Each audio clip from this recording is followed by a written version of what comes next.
And we're now going to move to our second theme. This is Beyond Ukraine, securing democracy in Georgia, Moldova, and Armenia.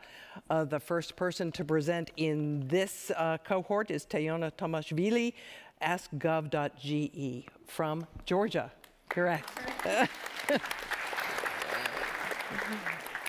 Imagine a world without high-end corruption, governmental abuses, and fiscal transparency. That's the world that I'm imagining and aiming to live in. In order to achieve that aim, we need to ask active citizens to nudge government to release more public information for greater transparency and accountability. Well, in Georgia, asking for access of public information is a constitutional right. The problem is, when you ask, there's a high chance that you will not get it. In fact, in 2022, the success rate of accessing public information reached all-time low.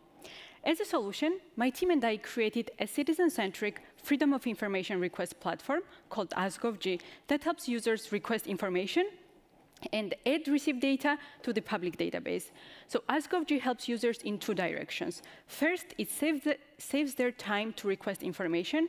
So by semi-automatizing the letter template, anyone can send any type of request to any kind of public authorities with less than 5 minutes.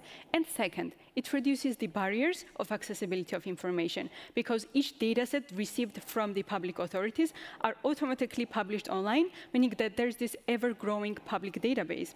So far, we have 700 datasets, and it's already one of the largest online public databases in Georgia. Since launching the tool, we have 4,000 users, more than 2,400 requests, and that's just the beginning. This easy accessibility to get the information from the governmental authorities creates this more need to request and know what government is up to. And let me share an example to prove my point. So recently, a 19-year-old student requested an information from Ministry of Internal Affairs regarding the AI tools that they were using for forensic research. Well, they shared the data, and it turned out that those AI tools were Russian-made by Russian companies who were quite cozy with the Russian government. So she wrote a story about it and shared online.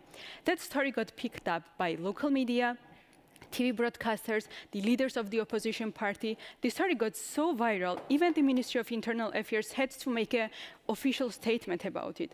So what I'm trying to say with this example is, even in a deeply polarized state, a 19-year-old with an access of Askgov.Ge can define today's political agenda. So the team behind of Askgov is called Forset, a creative enterprise with more than 10 years of experience in data visualization and creating and developing civic technology tools.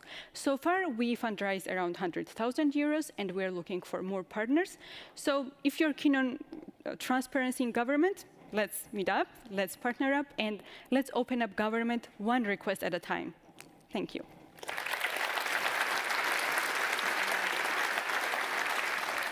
Question time, and Jan is first up. Thank you so much. Amazing product you have built. So what's next? Great question. Well, I mean, the tool as per se was launched, and we are always trying to have this user experience research and therefore update according to the user's needs. But what I've learned from working in the civic technology sector is that technology helps you to achieve a goal. Technology helps you to tackle some of the challenges. The most important thing is to build the community around it. So what we're doing right now is we are organizing a lot of activities. We're reaching out to journalists, we're reaching out to activists, researchers. We're also working with the students in order to make sure that they know that they have the right to know. So that's our next plan. Helen. Thank you so much, Teona. That was wonderful. As a former public servant, I have nightmares about FOI requests, so this is really, really apt. I would love to know, how do you hold the government accountable? So is there a mechanism within this app where you say, oh, OK, the Georgian government didn't respond to 500 FOIs, for example? How do you hold them accountable? Mm-hmm. That's a great question. And the challenge is so horrible. It's really hard to find one exact solution where it is solved. But what we're trying to do is, whenever you send a request, it's automatically published online, and whenever they receive share an answer, it's automatically published online. So everything that they are writing, for instance, if they say like, we cannot share this because of, and then they share some illegal reasons, that is published online, and they know that it's published online. So at first, it's like they are a bit more scared that everything is piled up and it's online and it's ready for researchers and activists to see, to monitor, and then to write articles, to make a campaign, to make a fuss about it. So that's how technology helps us. Fantastic. Thank you. Teona, thank you so much.